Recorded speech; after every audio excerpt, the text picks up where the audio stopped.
은혜 받으실 말씀 보시겠습니다. 요한계시록 11장 14절에서 19절입니다. 둘째 화는 지나갔으나 보라 셋째 화가 속히 이르는도다. 일곱째 천사가 나팔을 불매 하늘에 큰 음성이 나서 가로되 세상 나라가 우리 주와 그 그리스도의 나라가 되어 그가 세세토록 왕노릇 하리로다. 하나님 앞에 자기 보좌에 앉은 24 장로들이 엎드려 얼굴을 내고 하나님께 경배하여 가로되 감사하옵나니 옛적에도 계셨고 시방도 계신 주 하나님 곧 전능하신 이여 친히 큰 권능을 잡으시고 왕노릇 하시도다. 이방들이 분노하매 주의 진노가 임하여 죽은 자를 심판하시며 종 선지자들과 성도들과 또 물은 대소하고 주의 이름을 경외하는 자들에게 상 주시며 또 땅을 망하게 하는 자들을 멸망시키실 때로소이다 하더라. 이에 하늘에 있는 하나님의 성전이 열리니 성전 안에 하나님의 언약궤가 보이며 또 번개와 음성들과 내성과 지진과 큰 우박이 있더라. 오늘 계시록 57번째 시간입니다.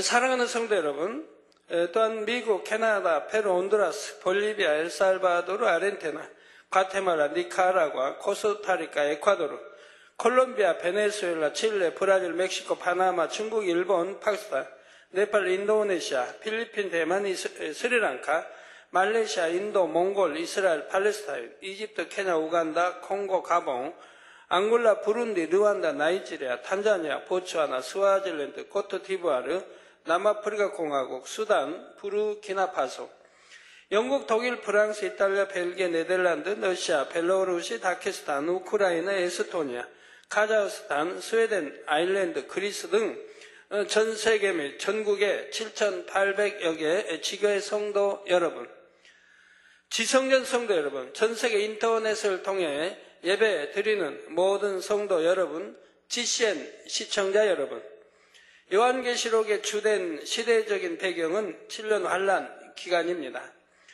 구원받은 성도들이 모두 휴거되고 난 후 이 땅에 7년 동안 있게 될 대환란이 나오지요. 그러다 보니 계시록 전반적으로는 계속해서 환란과 재앙에 대한 내용이 펼쳐집니다.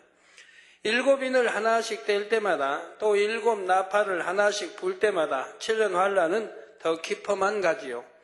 각종 자연재해와 기근, 전쟁 등의 재앙으로 인해 이 땅은 사람이 살기에 점점 더 힘들어집니다.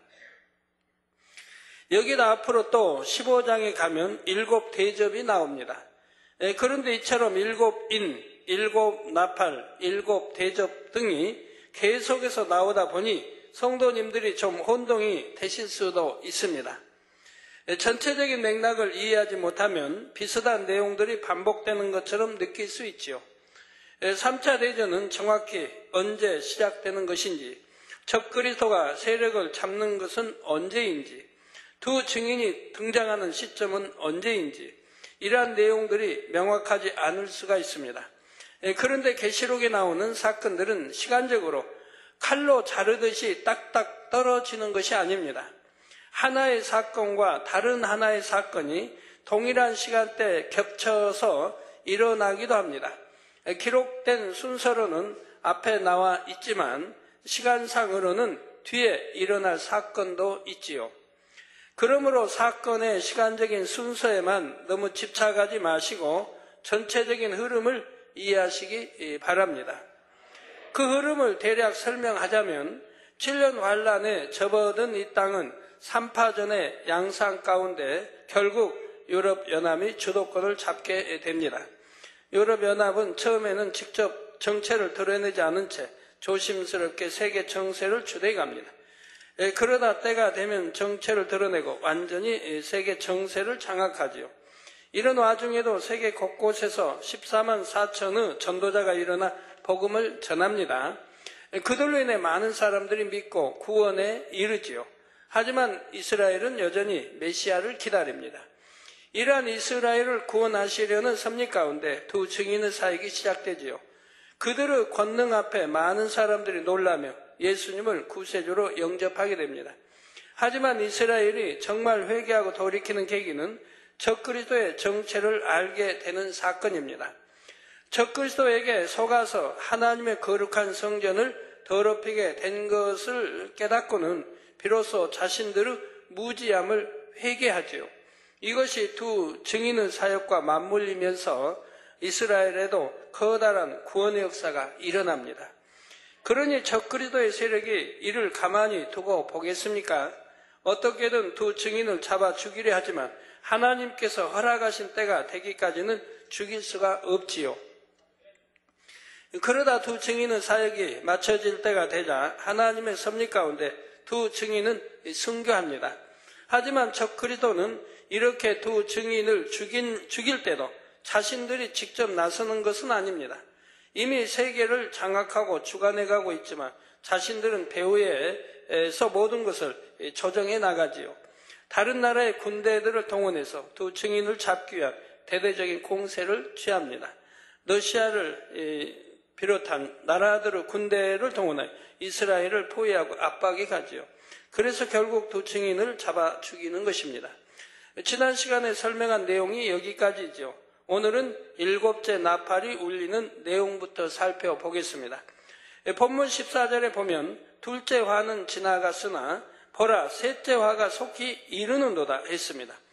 여기서 셋째 화라는 것은 일곱째 나팔이 울릴 때 임하는 재앙을 의미하지요. 성도 여러분, 7년 환란 때는 사람으로서 견디기 어려운 암울한 날들을 지내게 됩니다. 1년, 2년, 3년 이렇게 시간이 지나갈수록 현실은 점점 더 비관적으로 변해가고 1분 1초까지도 길게 느껴지지요. 그러나 아무리 극심한 재앙이라 해도 결국 정해진 기한이 차면 끝나게 됩니다. 그 후에는 천년왕국이 이르게 되지요. 천년왕국이 끝나면 백보자 대심판이 있습니다.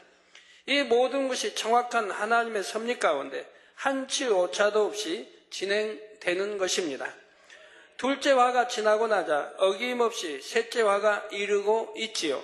지체함 없이 속히 이른다 말씀합니다.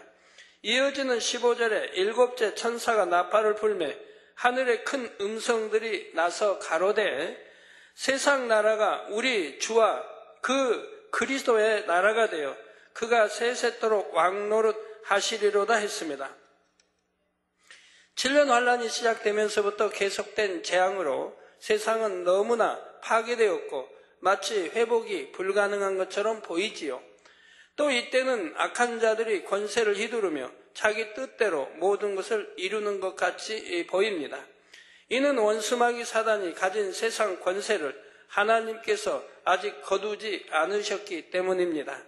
이 세상 권세는 아담의 범죄 이후 원수마귀 사단에게 넘어간 것이었지요. 누가복음 4장 5절에서 7절에 보면 마귀가 또 예수를 이끌고 올라가서 순식간에 천하만국을 보이며 가로되 이 모든 권세와 그 영광을 내가 내게 주리라. 이것은 내게 넘겨준 것이므로 나의 원하는 자에게 주노라. 그러므로 내가 만일 내게 절하면 다 내 것이 되리라 말하는 내용이 나옵니다. 영계의 법칙에 의하면 순종하는 자는 순종함을 받는 자의 종이 됩니다. 로마서 6장 16절에 너희 자신을 종으로 들여 누구에게 순종하든지 그 순종함을 받는 자의 종이 되는 줄을 너희가 알지 못하느냐. 혹은 죄의 종으로 사망에 이르고 혹은 순종의 종으로 의에 이르느니라 했습니다. 여러분 자신들 교회 다니면서 예수를 구세주로 믿는다 말합니다. 창조 하나님이 천지 만물을 창조하시고 영으로는 우리 아버지가 되신다. 여러분 말씀합니다. 그러나 성경은 너희 자신을 종으로 들여 누구에게 순종하든지 그 순종함을 받는 자의 종이 되는 줄을 너희가 알지 못하느냐. 여러분이 내가 어둠 가운데 산다. 빛이 아닌 어둠 가운데, 비질 가운데 죄를 지으며 산다면 저 원수마귀 사단에게 순종하는 거죠. 원수마귀 사단이 여러분 생각을 주관해 죄를 짓도록 만들어 간다 이 말입니다. 거기에 순종한다 이 말입니다. 그럼 죄의 종이 된다 이 말입니다. 원수마귀 사단의 종이 돼버린다 이 말입니다. 그럴 때는 빨리 영으로 돌아오라고 늘 하는 겁니다. 영으로 들어오면 여러분 성령의 소욕을 따라 또 성령의 주관 따라 순종만 해가게 되죠. 하나님께 주님께 모두 순종만 해나갑니다. 이게 순종의 종, 즉 의의 종이 되죠. 그래서 누구에게든지 순종하든지 그 순종을 받는 자의 종이 되는 줄을 너희가 알지 못하느냐. 혹은 죄의 종으로 사망이로 이렇게 죄를 지어나가면 결국은 사망이죠. 혹은 순종의 종으로 의에 이른다. 여러분 순종에 가면 하나님 말씀대로 순종에 가면 결국 의에 이를 것이고 모든 계명을 지켜나가니 의에 이를 것이고 의의 종, 그래서 순종의 종으로 의에 이른다고 말씀합니다. 그래서 영으로 들어가시면 여러분 온전히 진리 가운데 빛 가운데 순종하기 때문에 의의 종이 되고 또 모두가 구원에 이를 수 있는 거지요. 이때부터는 하나님이 여러분들을 사랑하사 여러분들이 기도하는 것들 다 척척 응답해 줍니다. 응답해 주십니다. 그래서 요한 3세에 있는 것 같이 영혼이 잘됨 같이 범사에 잘되고 강건한 축복을 받게 됩니다. 즉 영혼이 잘되면 범사, 즉 형통하게 인도를 받고 또 강건한 축복도 받는다 이 말입니다. 죄에 순종하면 죄의 주관자인 원수마귀 사단의 종이요 하나님께 순종하면 하나님께 속한 의의 자녀가 되죠. 그래서 이렇게 죄에 순종하기 때문에 지킴을 받지 못하죠. 여러분들 이 말씀 안에 주일도 지키지 않고 혼자 11조도 하지 않고 하나님 말씀 안에 계명도 안 지고 사니까 뭐 예를 들어 지킴을 못 받고 어떤 교통사고를 당했다면 뭐 사망에 이르기도 하고 머리가 다치기도 하고 중상을 입기도 하고 하지요. 그러나 여러분 하나님 말씀 안에 사는 여러분들은 여러분이 실수해서 참 대형 사고를 냈다 할지라도 차는 폐차되었다 할지라도 여러분은 그대로 지킴받는 것을 우리 많은 성도님들이 1년에도 수없이 간증하는 바라 이 말입니다. 자, 아담은 원수마귀 사단의 미혹을 받아 범죄했고 죄의 주관자인 원수마귀 사단의 종이 되었습니다. 그러면서 이때 아담에게 속해 있던 만물을 다스리는 권세도 원수마귀 사단에게 넘어가고 말았죠. 즉 만물을 다스리는 권세를 하나님이 아담에게 줬던 것입니다. 그런데 이렇게 원수마귀 사단에게 순종하기 때문에 그 종이 되어버리니까 그 권세까지도 넘어가게 되더라 이 말입니다. 그래서 원수마귀 사단이 세상을 주관하는 권세를 가지게 된 것입니다. 그런데 원수마귀 사단이 죄 없으신 예수님을 십자가에 못 박아 죽이면서 다시 상황이 역전됩니다. 죄의 삭은 사망이라는 영계의 법칙을 원수마귀 사단이 어긴 것이죠. 저 죄의 삭이 사망입니다. 죄를 지으면 그 결과는 사망, 즉 지옥으로 가게 되는 거죠. 그런데 우리 주님은 죄를 전혀 짓지 않으셨다 이 말입니다. 원죄도 없으시고 스스로 짓는 자범죄도 없으시고 죄가 없으신데 이렇게 사망에 이르게 원수마귀 역사했기 때문에 영계의 법을 원수마귀가 어기게 되었다 이 말입니다. 이때부터 원수마귀 사단은 예수님을 구세주로 영접하여 믿음으로 주님과 하나 된 사람에 대해서는 더 이상 자기 권세를 주장할 수가 없게 된 것입니다. 예수님의 보혈로 죄사함을 받았으므로 그들에게는 죄의 삭인 사망의 권세를 더 이상 주장할 수가 없는 것입니다. 하나님의 자녀로 내어주어야 하게 됐지요. 그러나 원수마귀 사단은 여전히 어둠을 주관하는 권세는 가지고 있습니다. 죄와 어둠 가운데 사는 사람들을 주관하며 그들을 사망으로 이끌고 갈 권세이지요. 그래서 7년 환란 동안에도 원수마귀 사단은 자신들의 권세를 가지고 최후까지 악을 바라게 됩니다. 하지만 이러한 원수마귀 사단도 주님의 권세 앞에 굴복하고 주님께서 모든 것을 회복하실 때가 옵니다. 7년 환란이 다 끝나고 천년 왕국이 이룰 때이지요. 원수마귀 사단의 모든 권세가 거두어지고 주님께서 모든 것을 다스리시게 됩니다. 이 땅에 오염된 것을 정화시키고 파괴된 것을 회복시키시지요. 이렇게 회복된 땅에서 평화로운 천년이 지나면 백보자 대심판이 있습니다. 물론 계시록 이제 뒤로 쭉 가면 자세하게 다 나옵니다. 그 후에는 세세토록 주님께서 다스리는 하나님의 나라에 들어가게 되지요. 이처럼 앞으로 펼쳐질 일들에 대해 세상 나라가 우리 주와 그 그리스도의 나라가 되어 그가 세세토록 왕노릇 하시리로다 하며 큰 소리로 온 하늘에 선포하고 있는 것입니다. 그러자 이에 화답하듯 16절에 하나님 앞에 자기 보좌에 앉은 24장로들이 엎드려 얼굴을 대고 하나님께 경배하여 했습니다. 인간 경작의 모든 섭리를 계획하시고 온전히 이루시는 하나님을 경배하고 있습니다. 24장로는 하나님 앞에 각자의 보호자가 있어서 거기에 앉을 수 있는 자격이 있습니다. 장차 천국에서 가장 높은 서열들을 차지하는 대단한 지위와 권세를 가지고 있지요. 이러한 24장로라도 하나님 앞에서는 엎드려 얼굴을 땅에 대고 지극히 겸비한 모습으로 경배합니다. 그렇다면 여러분은 하나님 앞에 어떤 모습으로 경배하고 있습니까? 하나님 앞에 예배 드릴 때와 기도할 때 어떤 마음과 자세인지를 점검해 보시기를 바랍니다. 예를 들어 기도할 때는 얼마나 선하고 아름다운 말들로 하나님 앞에 구하는지요.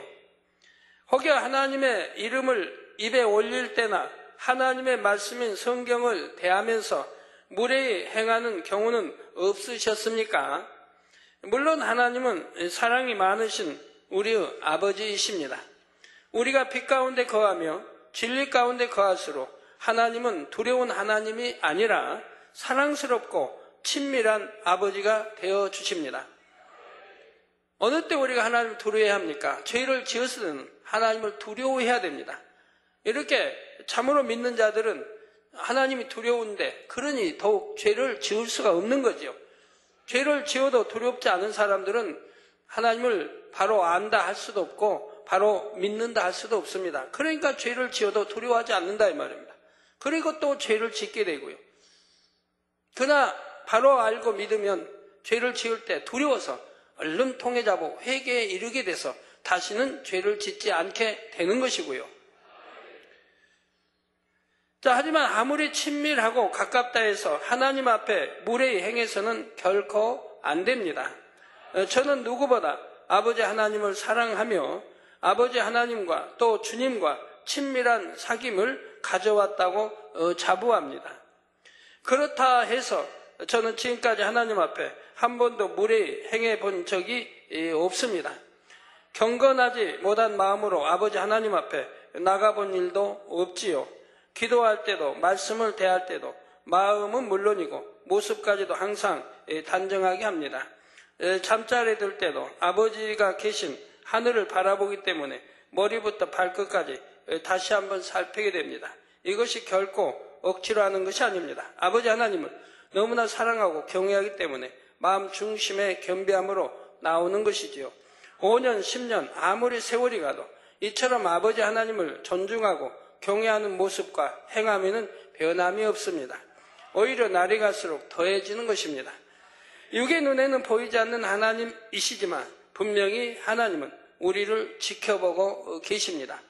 여러분들 얼마나 불꽃 같은 눈동자로 지켜보신지 많은 분들이 체험을 하셨지요. 언제 어느 곳에 있든지 늘 이러한 사실을 명심하시기 바랍니다.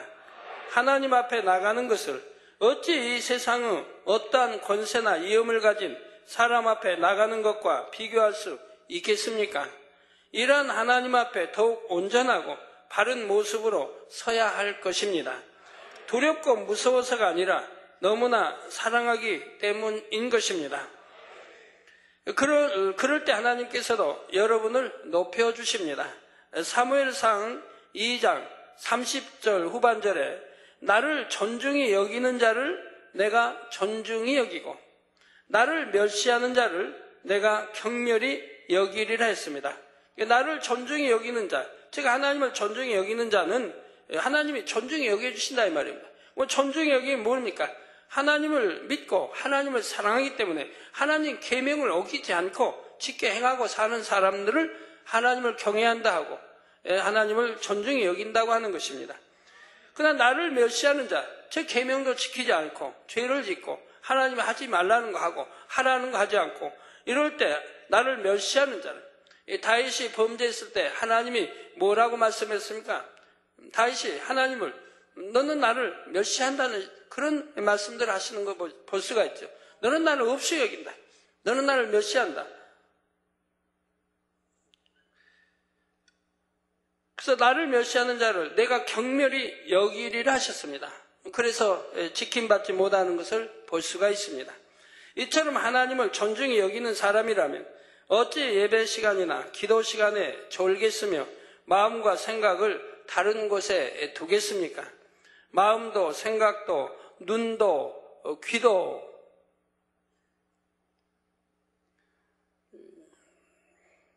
모든 것이 오직 하나님을 향하게 되지요. 이 14장로는 하나님을 너무나 사랑하고 지극히 경외한 사람들이었습니다. 세상 모든 믿는 사람들에게 본이 될 만한 사랑과 정성과 행함으로써 하나님을 섬겼지요.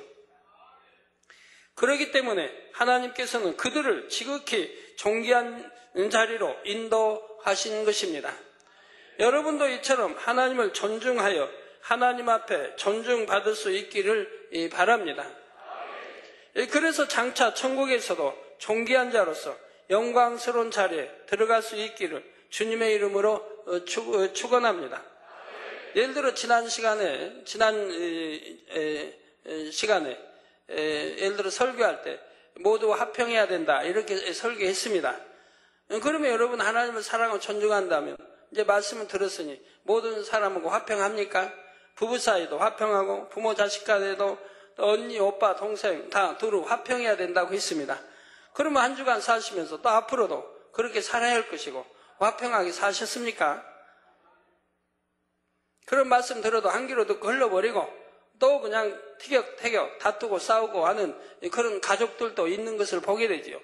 즉 하나님을 존귀 여기지를 않는 것이지요. 하나님을 존중히 여기지를 않는 것입니다. 즉 하나님은 그걸 멸시한다고 말씀한다면 네가 나를 멸시한다. 이어지는 17절에서 18절에는 24장로가 하나님을 경배하며 찬양한 내용이 나옵니다.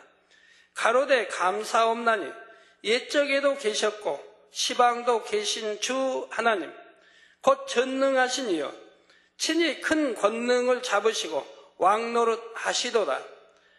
이방들이 분노하며 주의 진노가 임하여 죽은 자를 심판하시며 종 선지자들과 성도들과 또 무론대소하고 주의 이름을 경외하는 자들에게 상 주시며 또 땅을 망하게 하는 자들을 멸망시키실 때로소이다 했습니다.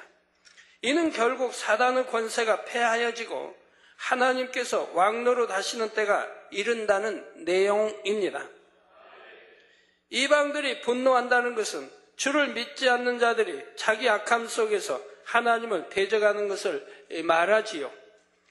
이러한 자들에게 주의 진노와 심판이 임하는데 이때 죽은 자를 심판한다 했습니다. 이 하나님 말씀이니 계시록도 하나님 말씀이니 앞으로 그대로 다 진행되어지는 것입니다. 저는 개척에서 26년 동안 개척 때부터 하나님이 주셨던 개척 전부터 40일 금식할 때부터 주셨던 말씀들 또 개척 때 주셨던 말씀들 앞으로 되어질 일을 주셨던 말씀들 저는 단에서 그때마다 공포해 왔습니다. 그러나 그 공포했던 말씀들이 지금까지 쭉 그대로 이루어지고 있다 이 말입니다. 또 앞으로도 이루어질 것이고요. 여기서 죽은 자란 영이 죽은 자들 곧 구원받지 못할 자들을 의미합니다. 아담은 원래 영과 혼과 육으로 지어진 생명 즉 살아있는 영이었습니다. 그런데 아담의 범죄로 인해 영이 죽고 말았지요. 영이 죽었다는 것은 죄로 인해 하나님과의 교통이 끊어지므로 영이 활동할 수 없게 된 것을 의미합니다. 전에 영혼육이나 뭐에서 또 자세히 설명한 분야들이 있죠. 영이 죽었다는 것이 어떻게 해서 죽었다고 하는지 그럼 어떻게 해서 다시 살리는지 살게 되는지 설명한 적이 있습니다. 이렇게 영이 죽음으로 대신 혼이 주인이 되고 말았죠. 주인인 영이 활동하지 못하니까 갇혀 있는 것처럼 활동하지 못하니까 혼이 이제 주인 노릇을 하더라 이 말입니다. 그리고 이 혼은 사단의 주관을 받습니다.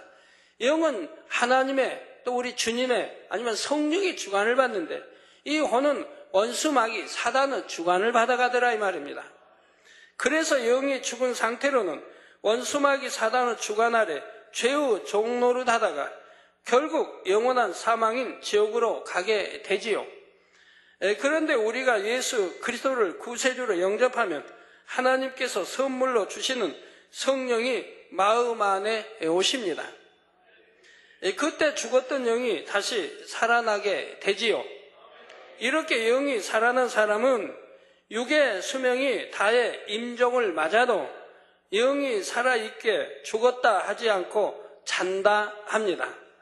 여러분 예수를 구세주로 영접하여 영이 살아난 사람들은 이제 영이 그래서 임종을 해도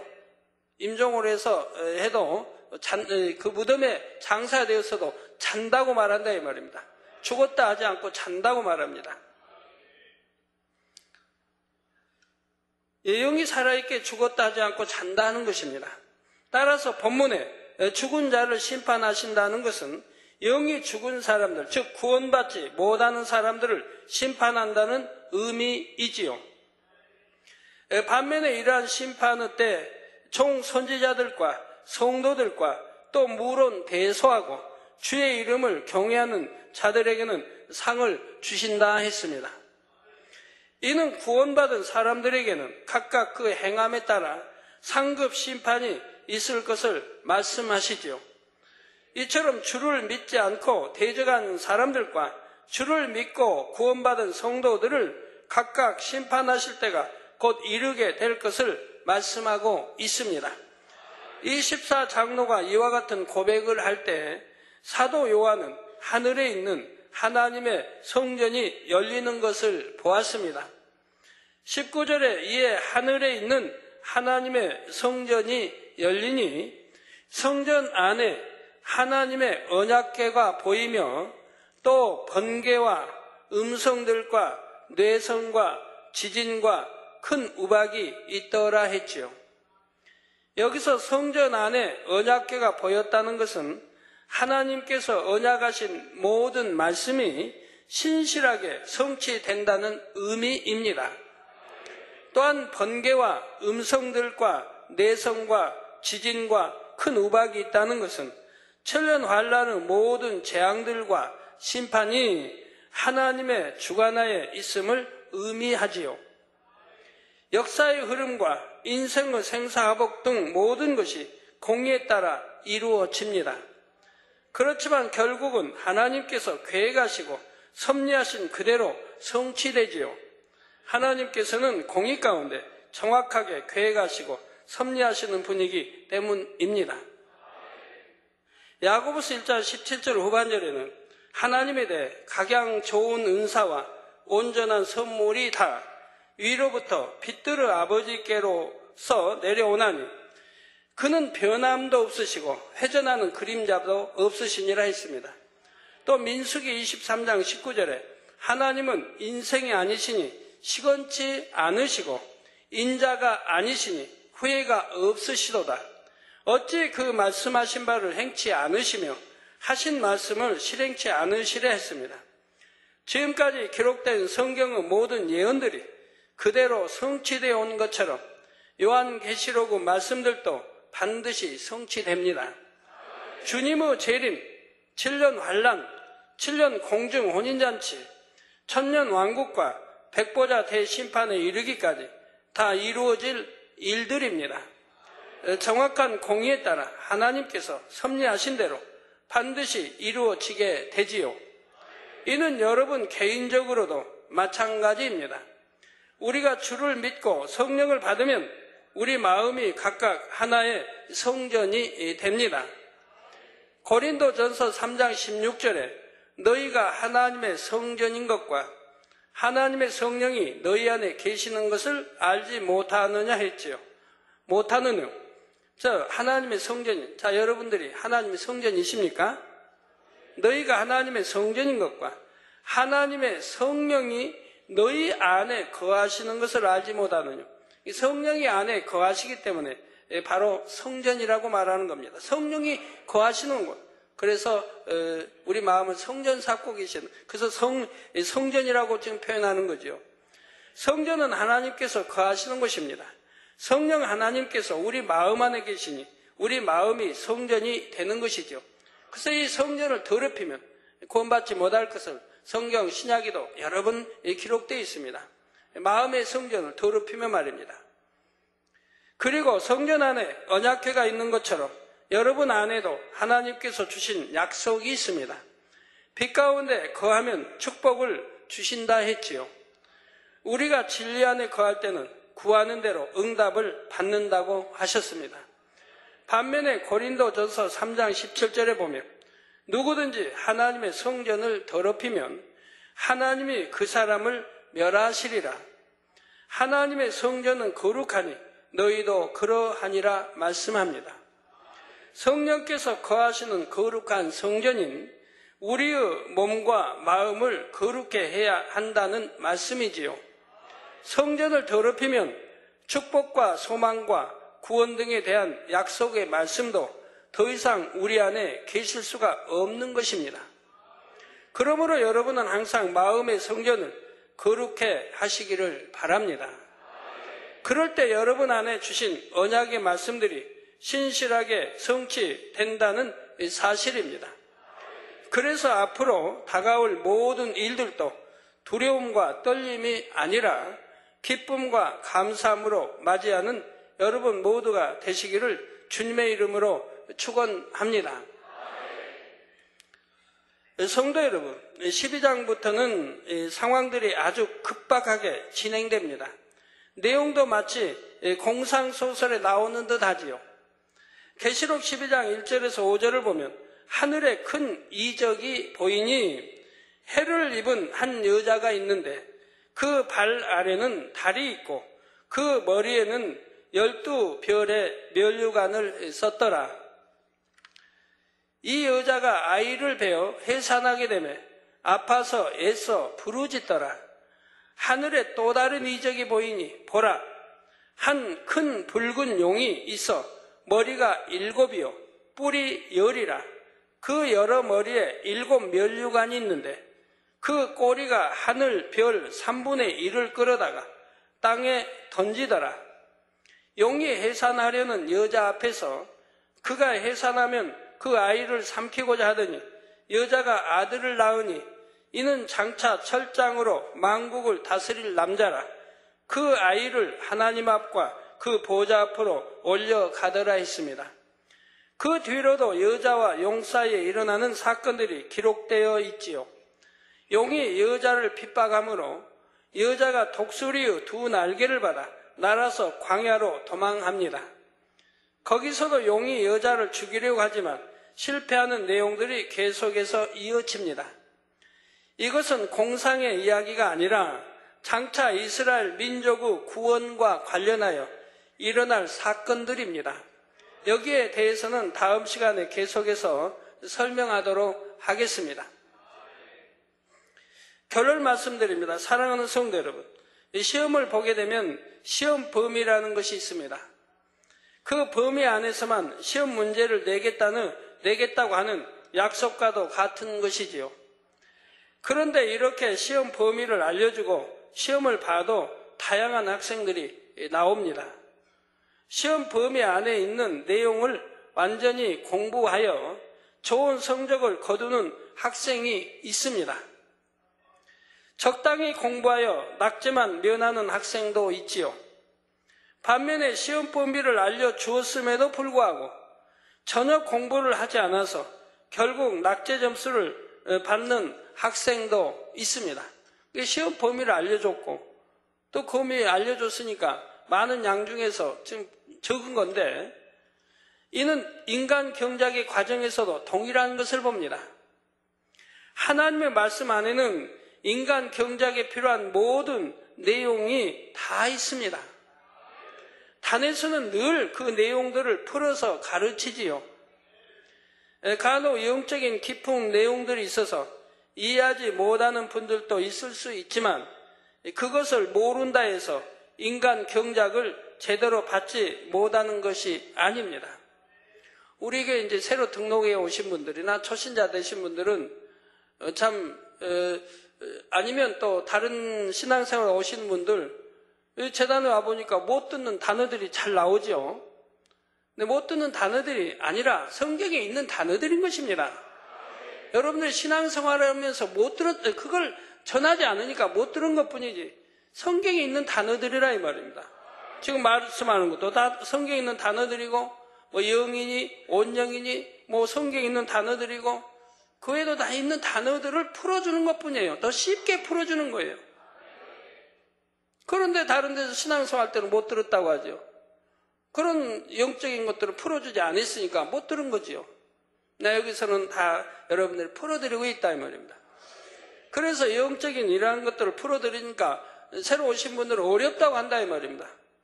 어렵죠. 처음 듣는 말씀드리니까 어렵죠.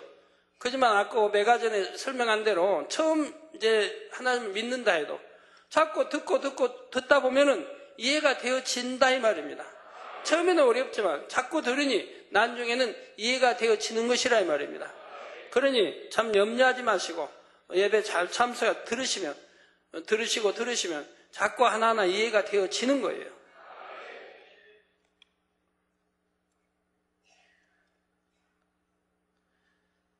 그래서 영적인 기쁜 내용들이 있어 이해하지 못하는 분도 있을 수 있지만 그것을 모른다 해서 인간 경작을 제대로 받지 못하는 것은 아닙니다.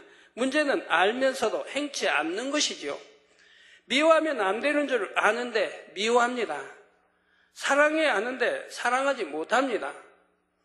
감정을 버려야 하는데 버리지 못합니다. 저는 하나님 믿기 전에는, 영접하기 전에는 고집도 아주 셌고요. 자존심도 아주 강했습니다. 누구에게 지고는 못 사는 성미예요. 꼭 이겨야죠.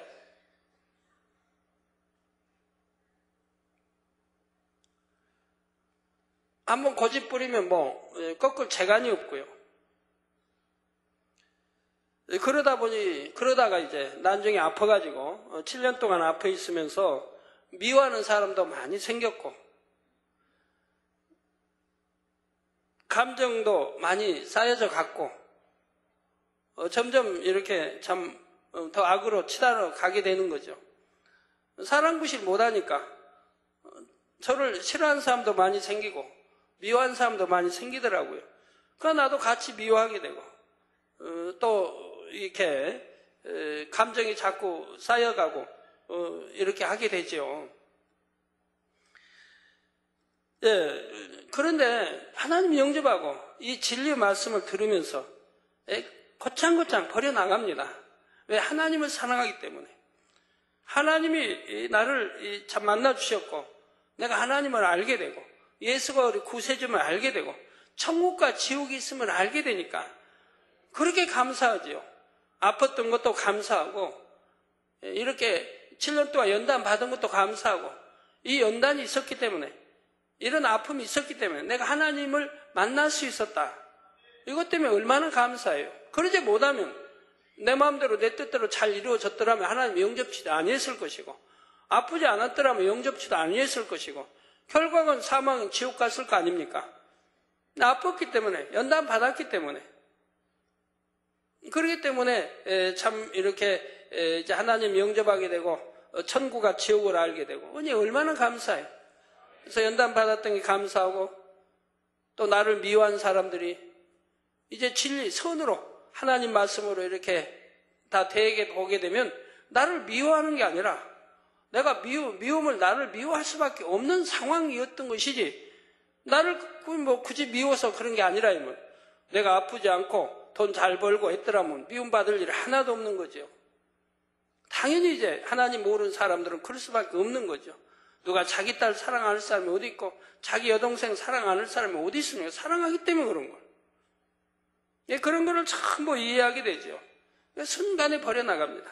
미움도 버려나가고, 그리고 사랑으로 바꾸게 되고, 원수까지 여하튼 이루어질 수도 없는, 내가 완전히 이제 치료만 받아봐라, 내가 돈도 잘 벌고 내가 꼭 복수하리라, 이런 마음들, 그런다고 치료받는다는 그런 확신이 있었던 건 전혀 아닌데도 그렇게 마음에 감정과 미움을 품더라 이 말입니다. 이게 자꾸 쌓여가더라 이 말이에요. 정말 풀지 못해 단단하게 쌓여갔는데 우리 주님 영접하고 나서 이 진리 말씀을 들으면서 눈 녹듯이 녹아버리더라 이 말이에요.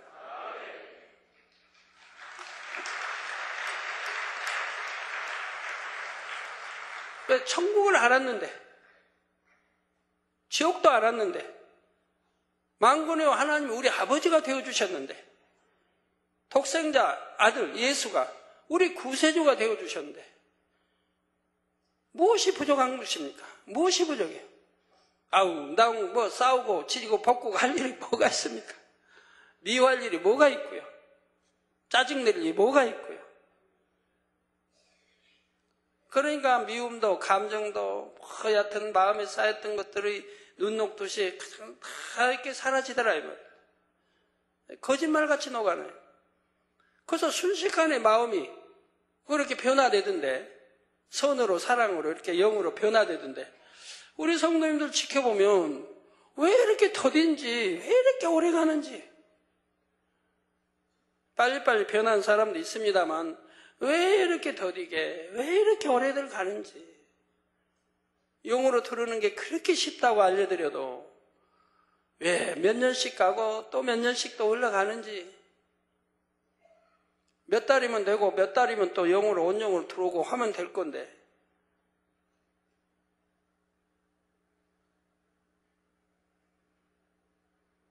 왜 여전히 일하다가 왜 원망하고 불평하는지, 회개 편지 보면 그런 게 참 많이 나오죠. 원망하고 불평하고 시기하고 질투했던 거 용서해달라고.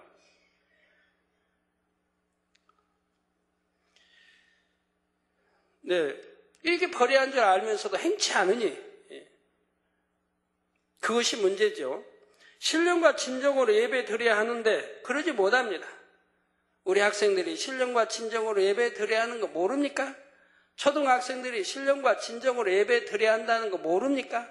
누누이 배우고 들었는데 그래도 행치 아니하려고 하더라 이 말이에요. 물론 행하는 아이들도 초등학생도 있고 학생들도 있지만 행치 않는 아이들 보면 참 불쌍해 보이지 않아요? 부모님들. 하나님을 첫째로 사랑해야 하는데 세상의 것을 더 사랑합니다. 왜 첫째로 사랑해야 되는지 그 이유도 충분히 설명했고 알만한데도 그런다 이 말입니다.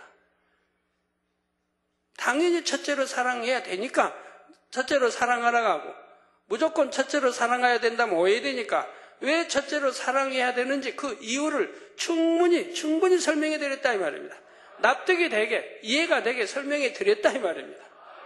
그러면 당연히 첫째로 사랑해야 될 텐데 그래야지를 못하더라 이 말이에요. 이렇게 무엇이 진리이고 정답인지 아는데도 그처럼 행하지 못하는 경우가 많지요. 시험 준비는 열심히 한다고 했는데 막상 시험에서는 뻔히 아는 문제를 계속해서 틀리고 있는 것입니다. 그러나 더 이상 이렇게 어리석음을 반복해서는 안 됩니다. 빌립보서 4장 9절에 너희는 내게 배우고 받고 듣고 본바를 행하라. 그리하면 평강 하나님이 너희와 함께 계시리라. 평강의 하나님이 저와 여러분이 함께 계시다면 우리도 당연히 평안할 것이고 기쁘고 행복할 것이라 이 말입니다. 평강의 하나님, 우리에게도 평강을 주시니 기쁘고 행복할 수밖에 없죠. 자, 어떤 때요? 너희는 내게 배운 거, 하나님 말씀 배운 거, 또 받고 듣고 본 바를 그대로 행하라 이 말입니다.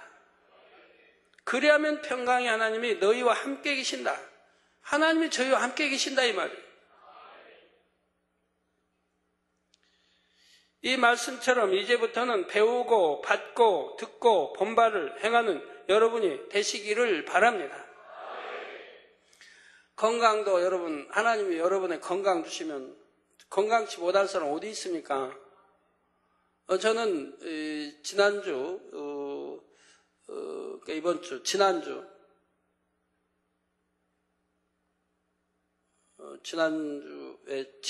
토요일 날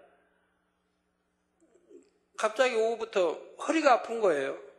뭐 다친 적도 없는데. 근다고 허리가 아프다고 만지면 아픈 게 아니에요. 만지고 해봐도 어디 아픈 데는 없는데 앉았다 일어나려면 굉장히 힘들고 거부감 거예요. 조심히 일어나야 되고 움직이는데도 그러고. 하루 이틀 지나면 괜찮겠지 했더니 안 괜찮아요. 그러다 이제 지난주 금요일날은 또 멀쩡해요. 우리 성도님들 수없이 기도해주고 만나야 되니까. 그 토요일날 또 성도 만남에도 멀쩡해요. 자고 일어나려면 이제 움직이기에 힘이 들고 그러더니 또 주일날도 또 이제 성도들 만남이 멀쩡해요. 그것도 집에 가니까 이제 집에 가서는 또 이제 일어나고 앉기가 아주 불편한 거예요. 침대 오르고 내리는 것도 불편하고. 그래서 이거 이렇게 한 주가 지났는데도 왜 이렇게 여전히 아플까 참 이상하다. 우리 의사원 물으니까 뭐 신경이 놀래고 뭡니까? 여하튼 뭐 늘어나고 인대가 여하튼 신경이 뭐 놀래면 그런 일이 있다고 그래요. 근데 뭐 이렇게 눌러도 아프진 않고 쭉 해서 참 이상하다. 왜 그럴까? 그러다가 이제 하나님 기도하고 또 이제 하나님 말씀이 임했어요. 아무 염려하지 마라. 세월이 오려면 사람이 이제 세월이 좀 나이가 자꾸 들어가죠. 나이가 들어가면 몸이 약해진다 이 말이에요. 너나 나 없이. 차도 오래 타면 자꾸 부속이 다른다 이 말이에요. 엔진도 닳고 바퀴도 다르니까 바퀴는 갈아주면 되지만 그래서 자꾸 다르면 어때요? 또 갈아주죠. 바퀴도 다르면 또 새 거로 갈아주고 부속분도 오래 타다 다르면 또 갈아주고 갈아주고 자꾸 이렇게 해서 또 타고 다니죠. 사람도 그래야 되는데 이거 사람은 누가 부속분 갈아주는 사람 누가 있습니까? 그냥 그대로 쓰다가 그냥 다르고 그러다 나이 이제 들면은 영 이제 참 힘이 없죠.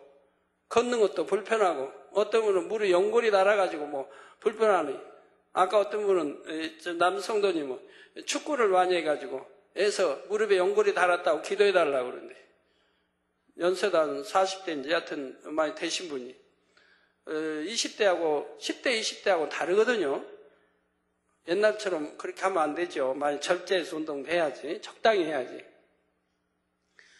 이게 달아간다 이 말입니다. 눈도 그러고 그러니까 눈도 시력이 점점 나빠지고 귀도 청력도 약해지기 시작하고 위장이든 속, 심장, 신장, 콩팥 모든 것들이 약해지고 오장, 육부, 창자도 약해지고 점점 약해지는 거죠. 그러니까 제 기능을 잘 충분히 10대, 20대처럼 발휘하지 못하는 거죠. 그러면서 노쇠해지고 주름도 생기고 이래 간다 이 말입니다. 피부도 거칠어지고.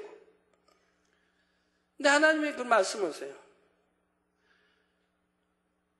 네가 그래서 쓰겠느냐? 아버지 아신다. 네가 이제 어느 분야를 바꿔야 할 줄 아신다 이 말입니다.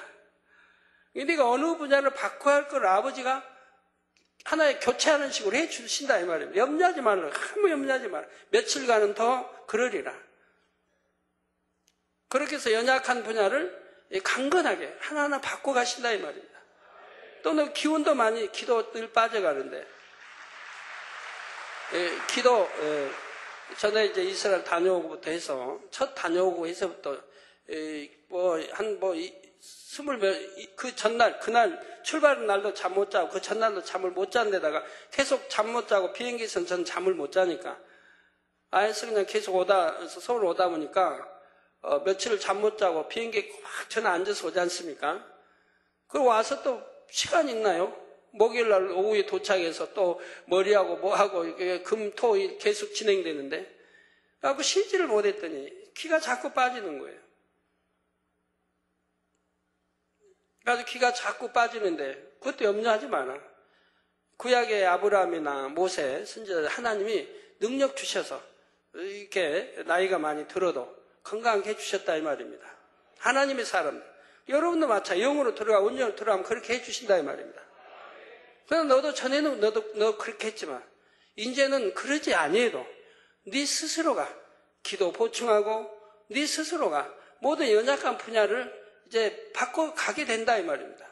연약하면 그 역사에서 그것이 온전하게 새 것으로 바꾸는 것처럼 하나 부위를 바꿔가신다 이 말. 전에 오장육부 속기관 바꾸시고 또 뼈도 바꾸시고 눈도 바꾸시고. 그래서 전에 눈이 갑자기 빨개진 적이 있었죠. 나서 또 도범 저기 아닌데도 눈만 그냥. 그러고 나서 그게 두세 번 그러고 나서 그러고 나서 더 눈이 더 밝아졌다 이 말입니다. 이게 그렇게 해가지고 저 새롭게 바꿔주시더라 이 말이에요. 그래서 눈도 양쪽 다 1.5인데 더 밝아졌고 나 이렇게 바꿔가시는 거 봅니다. 그래서 이 허리 뼈도 늘 앉아서 이렇게 앉아 있으니까 구부정하고 이제 여러 가지 힘이 많이 가죠. 이러한 것도 더 강건하게 하나님 바꾸시기 위해서 그런 역사가 오는 것이니까 아무 염려하지 마라. 며칠만 견디라고 하시더라고요. 이제는 괜찮아요. 월요일 날 이렇게 말씀하셨는데 며칠이 지나고 이제 괜찮아요. 멀쩡해졌는데.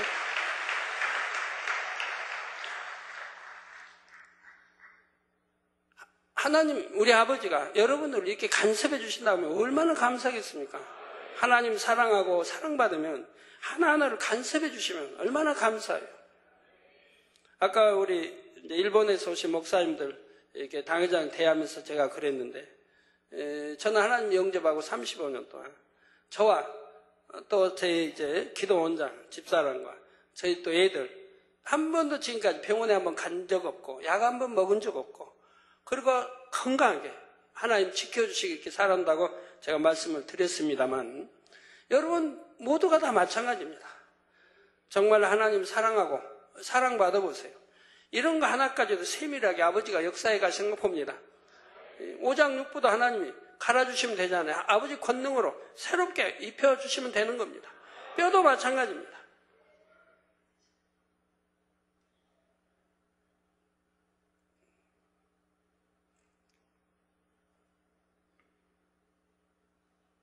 눈도 마찬가지, 귀도 마찬가지, 모든 분야가 마찬가지. 또 기운도, 기도 점점 빠지는데 염려하지 말라고 그랬어요. 때가 되면 네 스스로가 그 길을 보충할 때가 곧 온다고. 그런 단계에 이르는 게 이제 곧 와서 일일이 하나님이 이렇게 역사 안 해줘도 네 스스로 길을 보충해서 몸이 아주 가벼워질 때가 온다고 말씀을 해서 얼마나 감사한지요. 몸이 가벼워질 때가 온대요.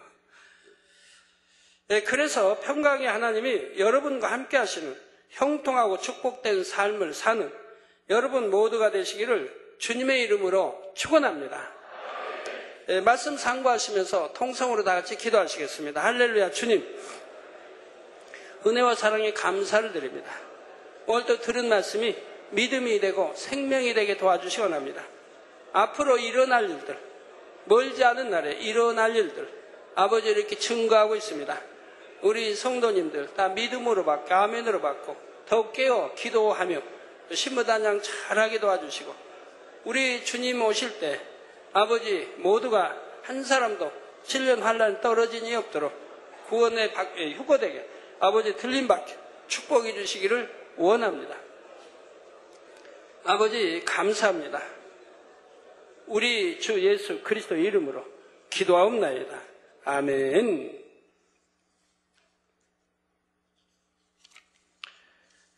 환자인 기도하겠습니다. 아픈 곳에 손 얹어 주시고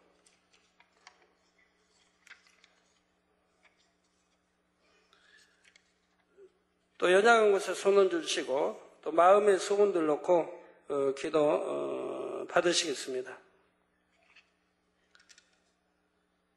아버지 하나님 이 시간에 친히 안수해 주옵소서. 능력 불어넣어 주시기 원합니다. 시공간 초월하여 역사해 주옵소서. 화상을 통해 예배 드리는 전국 교회와 지교회와 지성전후회 인터넷을 통해 예배 드리는 전세계 하나님의 자녀들 위해 GCN 시청자들 위해 또 아버지 사진을 보내오고 이름들을 보내왔습니다. 사진들을 위해 친히 안수해 주시기 원합니다. 미국의 아버지 아틀란타에 사는 장명준 아들에도 친히 안수해 주시기 바랍니다. 그의 기도의 제목에 응답해 주옵소서. 아버지 취업 비자 형통하게 나올 수 있게 축복해 주시기 원합니다. 100% 받을 수 있도록 축복해 주시고 또 변화된 모습으로 아버지 나오게 도와주시기 원합니다. 더 영삼아 영으로 더 성결로 더 온전히 나올 수 있게 축복해 주시기 원합니다. 변화될 수 있도록 능력 주시기 원합니다. 아버지 더 영혼이 잘되게 하시고 범사가 잘되게 하시고 이 아들에도 비전 주시기 원합니다. 앞으로 무엇을 어떻게 할 수 있을까? 참으로 좋은 비전 주시고 이루게 도와주시기 원합니다. 앞으로 해야 할 일들 축복해 주옵소서. 영육간의 강건함도 주시기 원합니다. 눈도 성령의 불로 태워 강건케 축복해 주시고 아버지 머리도 찡한 것도 다 물러가게 하시고 코도 성령의 불로 태워 온전케 충농충도 물러가라. 빛에 임하라. 목이 약해서 목감기 매년 걸리고 한다 합니다. 성령의 불로 태워 온전케 해주시고 왼쪽 아버지 또 고환도 온전케 해주시기 원합니다. 가끔 오른쪽 무릎 통증도 물러가라. 빛에 임하라. 잘 걸을 수 있게 도와주시고 예전에 기흥 수술 아버지 3회 받은 거 아버지 더 온전케 축복해 주옵소서. 빛에 임하라. 가족도 모두 목자 양떼로 아버지 변화되게 축복해 주시기 원합니다. 아버지 참으로 변화받는 참마음과 온전한 믿음 가질 수 있는 가족들이 되게 축복해 주시기를 원합니다. 아버지 감사합니다. 우리 제5회 WCTN 국제 기도가 컨퍼런스 노르웨이 트론헤임 2008년 5월 15일 목요일부터 5월 16일 금요일 참석하고자 하는 해외 의사들 노르웨이 입국 비자 형통하게 잘 받을 수 있도록 축복해 주옵소서. 아버지 모두 형통히 잘 받게 도와주시고 또 많은 나라에서 모이게 하시고 성황리에 WCTN이 아버지 국제기도의학 컨퍼런스가 진행되게 축복해 주시기 원합니다. 아버지 페루의 펠리테 레오니다스 아내의 사업을 위한 대출 과정 이름 빌려준 사람들이 우리의 법적인 책임 등 피해를 입지 않도록 주여 축복해 주시기 원합니다. 또 아내의 직장도 복직되게 축복해 주시고 대만의 사이 신민 목사 타이통 만민교회 아동주일학교의 30여 명 학생과 가족들이 구원에 이를 수 있도록 축복해 주시고 타이동 만민교회 웨이웬센 전도사가 번개 선교사로 임명될 수 있도록 주여 축복해 주시기 원합니다. 또 이웃나라 한예홍 요독증아 물러가라. 빛에만 요독증 성령으로 대받고 깨끗함을 받아라. 리우스인 아버지 기도도 잘하게 하시고 전도도 잘하게 하시고 성계의 능력도 주시며 온전한 믿음으로 축복해 주셔랍니다. 우리 주님 손 닮아갈 수 있도록 축복하시고 주어진 사명 감당 잘하며 감사와 11조도 넘치게 축복해 주옵소서. 아버지 하나님 우리 성도님들 머리에서 발끝까지 오장육부 뼈마디 신경조직세포 성례별로 창조의 재상의 권능으로 태워 영육간에 강건하게 축복해 주옵소서. 성령의 불로불로 태움받고 영육간에 강건함 입어라. 빛의 임하라. 영육간에 강건함 입어라. 빛의 임하라. 아버지 영육간에 강건하게 축복해 주시기 원합니다. 두 눈도 잘 보이게 하시고 두 귀도 잘 들리게 축복해 주시고 모든 속기관 위장, 심장, 신장, 콩팥, 오장육보다 성령의 불로불로 태워 영육간에 강건케 축복해 주시기 원합니다. 아버지 수술 후유증들도 다 성령의 불로 태워 깨끗게 해주시기 원합니다. 고혈압, 저혈압, 당뇨도 다 성령의 불로 태워받고 깨끗함을 받을 빛의 몸속의 혹들도 성령의 불로 태워받고 깨끗함 모든 피부병아 물러가라. 깨끗함 입어라. 빛이여 임하라. 모든 마비된 것도 풀어지고 온전함 입어라. 아버지 영육간에 강건케 축복하시기 원합니다. 마음의 소원 이루어주시고 간구와 기도에 들어 응답해 주시며 가정가정이 또 복음화되게 축복해 주옵소서. 원수 마귀 사단 어두운 진들 깨트려 분쇄해 주시기 원합니다. 아버지 또 지교에도 부흥케 축복해 주옵소서. 두라도 나도 복받으며 꾸줄적 꾸자 리대는 축복도 주시고 해외에 있는 모든 죄종들 성기사들 양떼들도 지켜 보호해 주옵소서. 감사합니다. 2부 시간도 함께 주옵소서. 예수 그리스도의 이름으로 기도합니다. 아멘.